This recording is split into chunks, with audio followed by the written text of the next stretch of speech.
Hello and welcome to my experience running my first ever 5k park run. And here we go, we've just started running. And the first thing that I learned recently is that when you're running with a group, it makes you run a bit too fast. And the pace at the beginning was quite hard for me. So what my aim was, there's a man out in the front somewhere who's wearing a top that says 22 on it. And he's the pace setter for if you want to hit 22 minutes. So I wanted to start off near him and get running underway and try and follow him throughout the race. And he's just in the distance of the camera right now. I've got my eye on him. My goal is to try and not let him out of my sights because my PB is 22 and a half minutes for a 5k. So I thought, why not go for it today, see what I can do.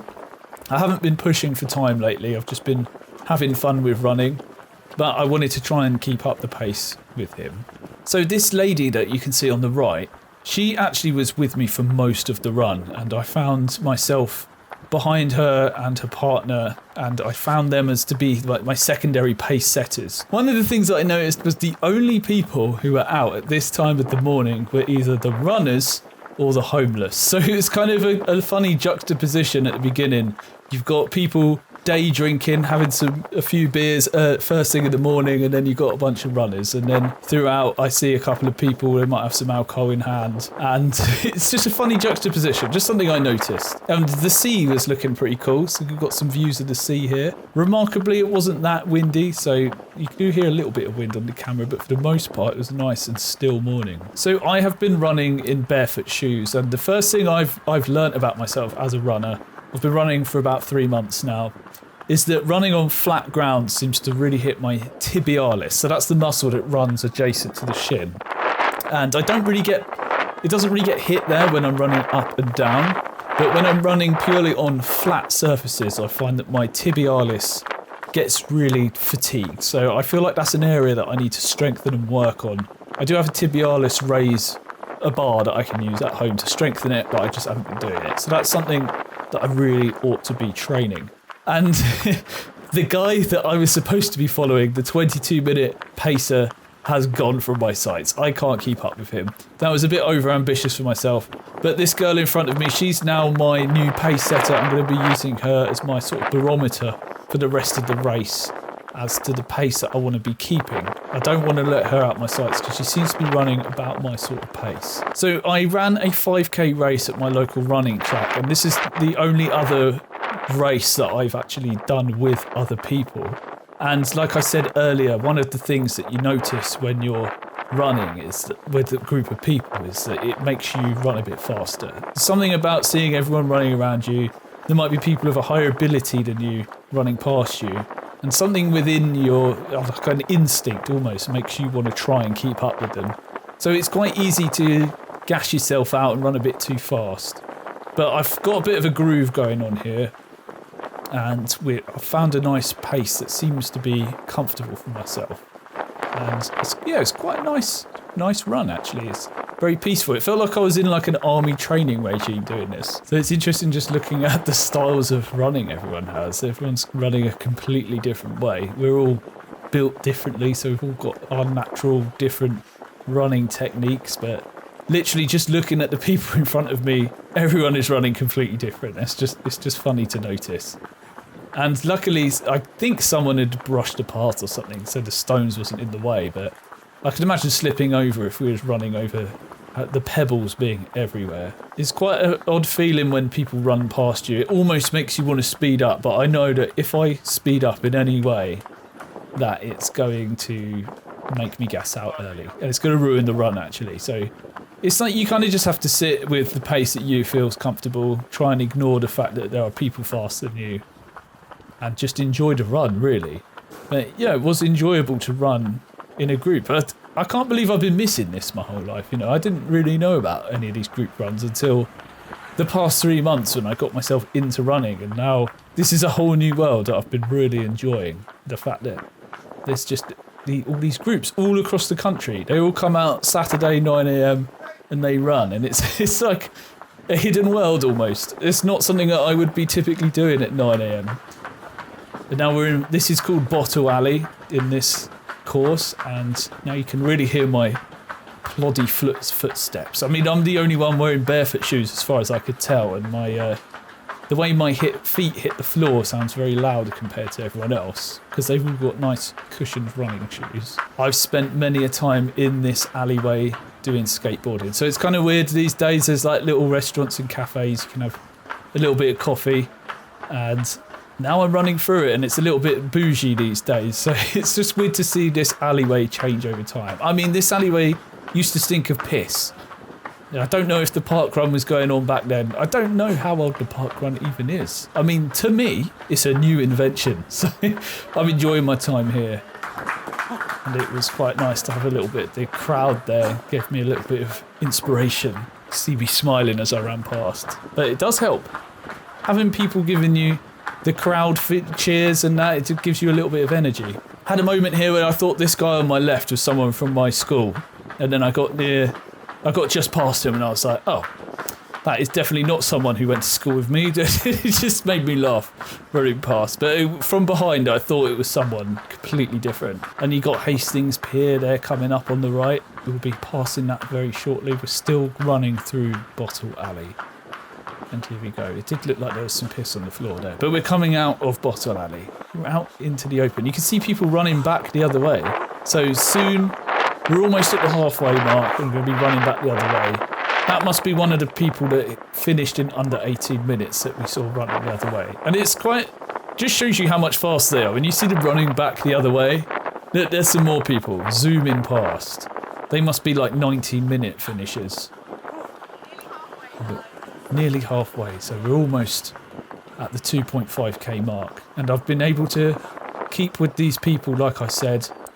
They're my new pace setters, and I've been able to keep up with them. So I do remember around this time, it really did feel like, I don't know how much longer I can keep this. There was a lot of burning.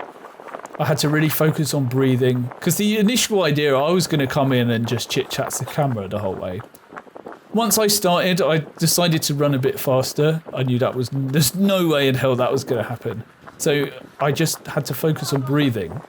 And here we go, here's the halfway mark, the first turning in the whole parkrun. And I actually looked at some stats of this parkrun. Apparently, it's one of the fastest parkruns in the UK. So, I mean, they're all measured in between 5 to 10k distances, but I think because this is just a flat, straight line, it's one of the fastest 5Ks, one of the fastest parkruns across the UK. So that's just interesting to note here. If you come down to Hastings and run the parkrun, you might come and set a PB, and you get to run along this lovely seafront, even though the weather has obviously rained recently because the floor is wet everywhere. You can't beat running by the sea. There's just something nice about having the sea on your side. And if someone just shot past there with a pram, there was actually someone who was really quick with the pram, really bolting it down there. So I can hear myself gassing out. And I can see Kyle just on the left there in the black tank top, just run past him. Don't look like he noticed me. He started the run. I've been running with Kyle every week. So we're planning on doing this more often. Yeah, so it's interesting. I'm running at a speed where I can't breathe through my nose consistently. It's like my body's saying, like, gasp for air.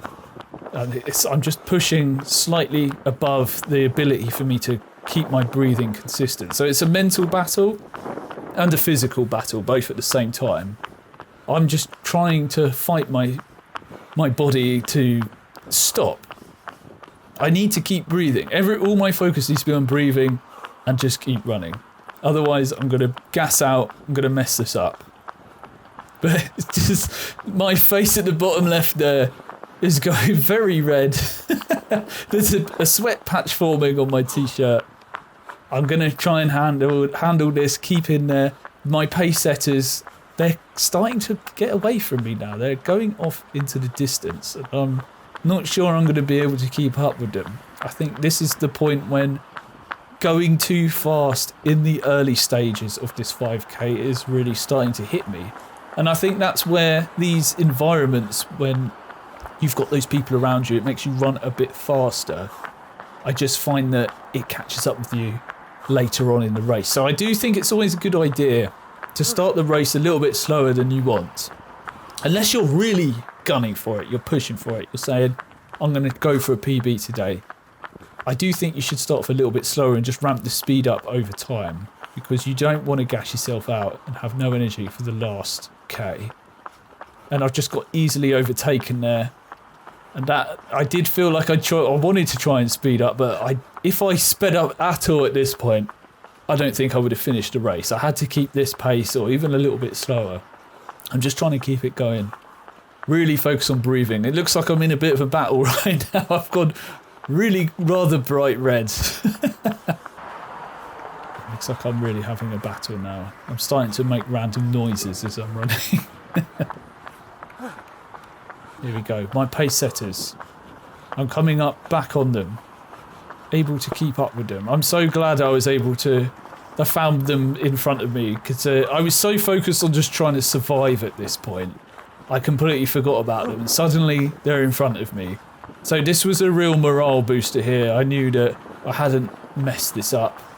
I was still in it, still going at a good pace. And I'm able to just keep going. You can see I've got control of my breathing. I say you can see, you can hear it. I'm not making so many noises as if I'm being assaulted. Maybe I was just making up for lost time there and I had to make some noises. I don't know. Maybe my pace has slowed down a little bit now. Hard to tell without a watch telling me what pace I'm doing. And even if I had that, I'm not sure I would have had the time to look at it because all my energy's just on trying to keep in the game. I am still bright red like a tomato.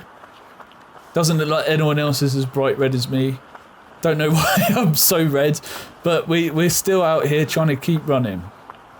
And it's just that battle, that leg back. And it was a bit downwind at this point, so the wind's on my back now. So the way to the 2.5k mark, the wind was in my face. So it's a little bit easier, easy going running this way. Still nice and flat. Still trashing my tibs. But we're still going. Look at that sea. The sun's really making this place look nice today. I can see someone coming up behind me now on the face cam. Looks like I'm about to get overtaken. And there's nothing I can do about it. It's not like I can suddenly take off with speed because that would completely ruin the race. There we go. Now I've been passed. 360 camera does make the people look a little bit weird when they're running. It almost looked like he was walking past me at that point. So my pace setter, that girl just out in the front, she's completely taking away from me again. I think I'm really losing my ability here on gassing out. I do think next time I come, gonna start at a slower pace and ramp it up better. Look, more people are overtaking me now. They're gaining speed because they took it easier at the start. I'm losing speed. There's a difference. Just being overtaken left, right and centre here. And I'm getting very sweaty. There's a lot of work. My pace setters, they're just going off into the distance. And I'm about to get overtaken again.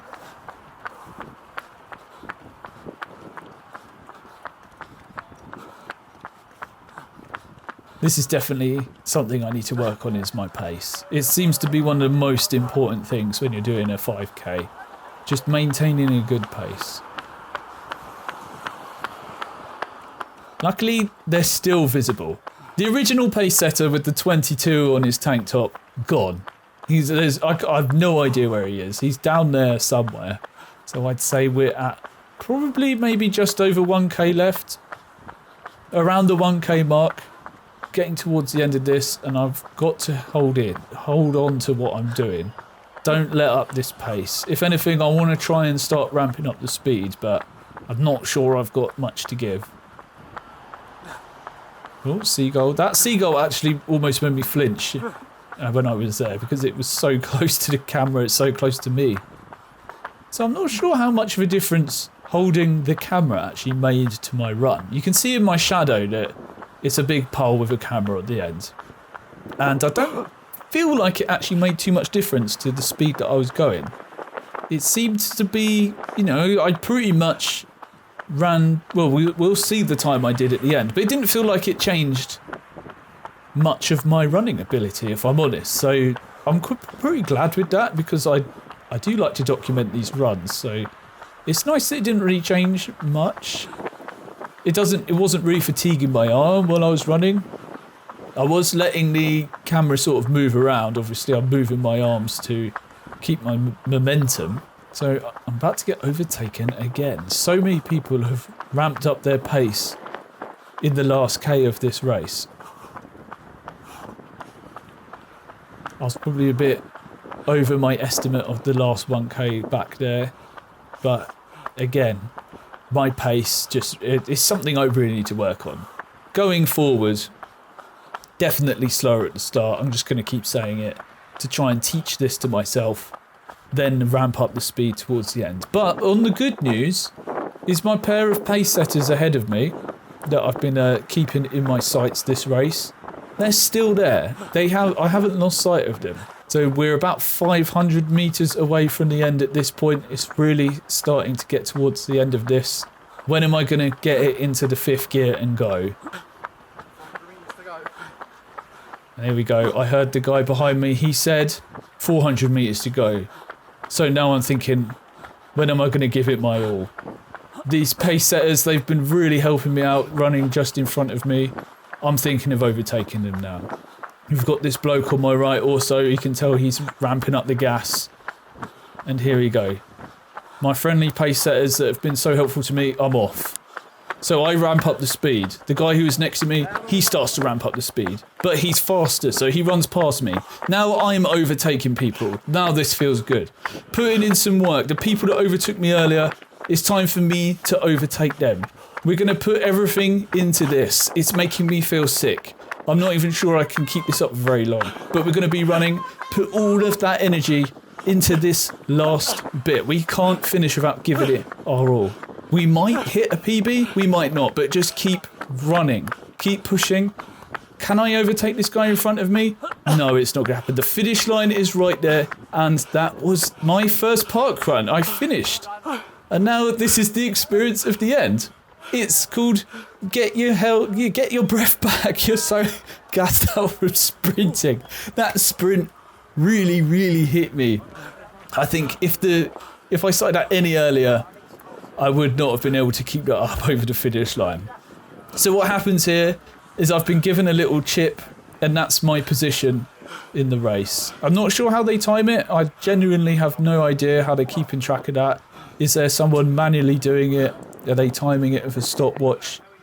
I don't know. It's not electronically timed. So what happens here is I've got my Parkrun barcode on my phone, and I give the people here, this lady's going to take my barcode, and that saves my results basically, and then I hand over my chip, and that is the race. That saves my position, that saves all of my information online. So how did I do? What time did I get? So my 5k time was 22 minutes and 53 seconds. So I was almost spot on with my current PB whilst I was holding the camera. And the PB that I got was 22 minutes 30 on the track. And that was about 2 or 3 weeks ago. So really good here to get 22 minutes 55 out on my first ever park run. And it was just really good fun. I'll definitely be doing that again in the future. Thank you so much for watching. If you made it this far, it's been really great to have you here. One thing I'd like to know, do you like these sort of videos, or would you rather just watch it with no narration? I do usually like to talk whilst I'm running, but in this situation where I'm trying to run my best, no way I could have talked while I was running. So yeah, please let me know, would you rather I shut up and you just get the nice experience of me running, the experience of the day, or would you like to hear my thoughts on the race? So thank you, and see you in the next one.